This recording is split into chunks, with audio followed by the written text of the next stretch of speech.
What you see here is $10,000 on the table. You can take this money as a loan, but I will charge you a little bit of interest rate. Like most people, you take the money and you go buy a nice car. But in 10 years, it's time to pay me back. And because of interest rates, now you owe me $20,000 and not 10. You will say, I don't have money to give you. And if you don't, I take your car and a piece of your house. This is how debt works. And after 3 years of traveling the world, I noticed that this is exactly what China is doing.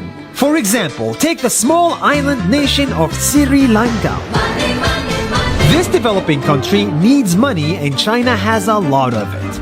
So Sri Lanka took billions of dollars in Chinese loans. It was easy money just there to be taken.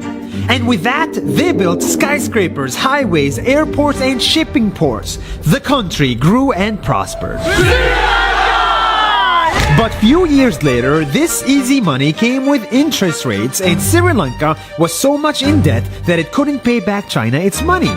And the only way out was to give China control of what they had built.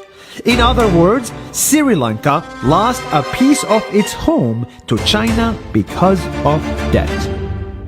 This is the Chinese money trap.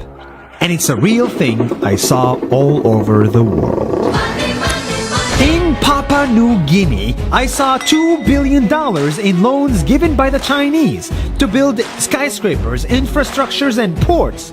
But there is no way this remote developing country can pay it back or its interest rate. And the only way out is to give China control of the country. In the Maldives, Pakistan, Malaysia, Laos, Kazakhstan, Mongolia, Egypt, Kenya, and South Africa, the same thing is happening, and many countries are struggling to pay back Chinese loans. If you look closely, all these infrastructure projects like highways, ports, and bridges connect to China through the sea or through the land to form something far bigger, far more powerful than just a bridge. A new Silk Road.